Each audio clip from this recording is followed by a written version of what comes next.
Welcome back, everyone. This is the Equities report. For the 2nd of February, people. And today we'll be looking at some interesting stocks from the previous days, including Netflix, Google, and Exxon Mobile. Enjoy the report.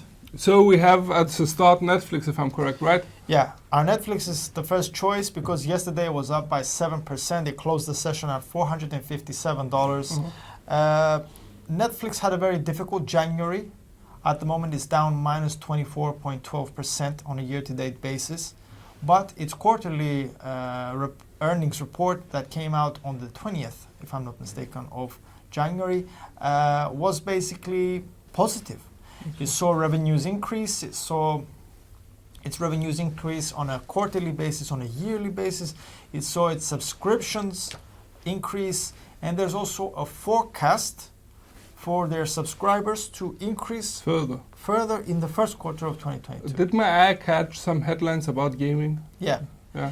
So now, if you have Netflix on your smartphone, you are able to basically play games with the applications, and they're basically using this gaming to keep people more tied to using their platform, more hours, to be able to advertise possibly more things, and just keep people using Netflix more. So now they've started since November to add games, but now they're increasing their games, which could be an indication that maybe some of the games have been positive. They've received positive feedback. So they're investing more in the gaming industry. Yeah.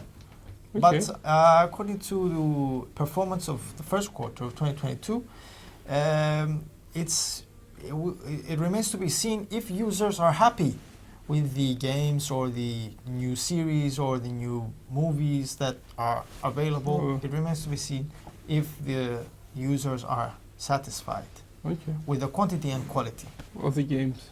Yeah. And as well as the movies I mentioned. Yeah. Okay, so now we move to Google. Yeah.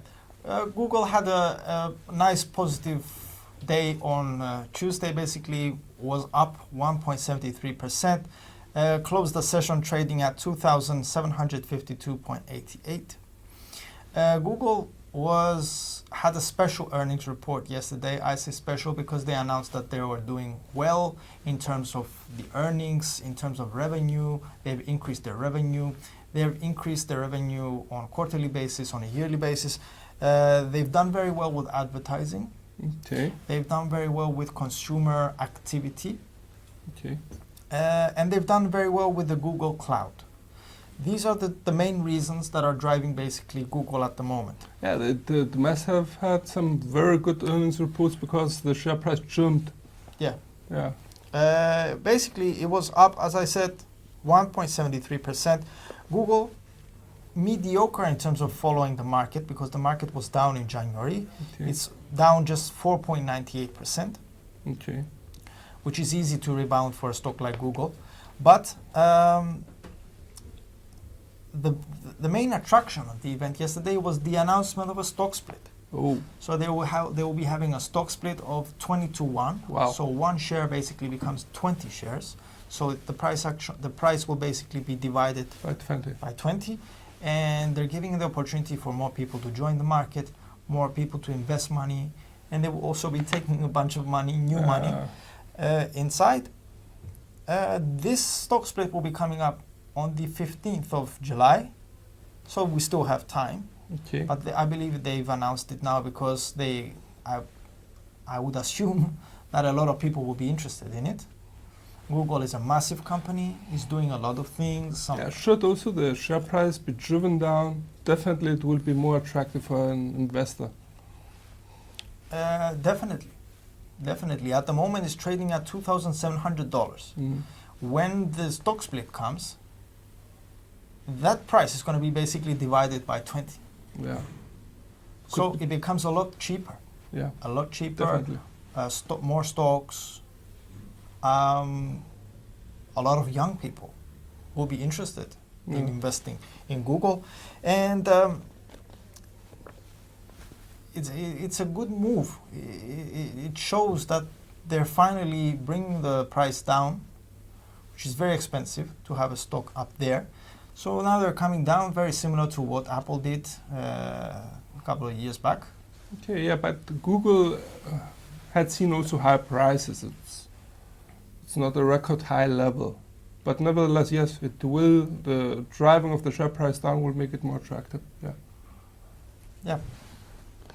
That's it also for Google. Okay, let's move to the last stock. It would be, if I'm correct, Exxon Mobile, right? Yes. Yeah. Exxon Mobile, happy to see the US oil industry rebounding. They had a very difficult couple of years during the pandemic. But Exxon Mobile announced that they are currently in a comfortable position in terms of economic performance. Exxon was up. Aren't they planning to hike production? They're planning to increase production in the US by 25%. That's specifically for the shale basin. Okay. So it's shale oil. Yeah. But they have enough. They have excess cash, which is like a very strong position, Okay. and they've managed to repay a lot of their debt. So they are less leveraged now. Yeah. That's good. They said that some of the debt that they took on in 2020 during the hard times when the pandemic hit, they have repaid it. Okay. So they've removed a big portion of debt. They have excess cash. Their revenues increased. They're reaching pre-pandemic levels of earnings. Okay, that's nice. Yesterday they were up 6.41%, and Exxon basically traded at a new 52-week high price, which was $80.83, supported by strong high oil prices, and they're also into higher natural gas prices. So they're coming back. The move that they paid off a substantial part of that debt makes sense, given that also the Fed's going to be tightening its monetary policy, interest rates are going to be rising, so practically servicing such a debt would become more costly, while given the excess cash and relieve the debt and lowering the leverage would be a smart move. From an accounting perspective, how important is debt on a balance sheet? It depends how well it's exactly balanced by assets, so that's one, and how much it weighs on performance.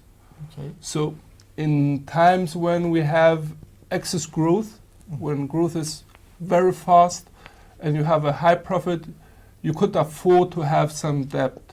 In times where practically growth remains less aggressive or is more stable, at such point it would be more wise maybe to get rid of the debt and relieve the performance, improve the performance of the company.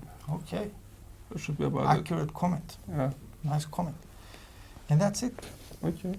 We move now to the technical analysis for Google's chart, 1 hour chart. So at the moment we see Google basically trading nearby our R1 27.55 resistance level.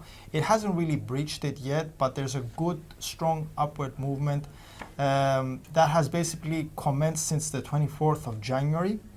So there is a predisposition for a bullish outlook here, right?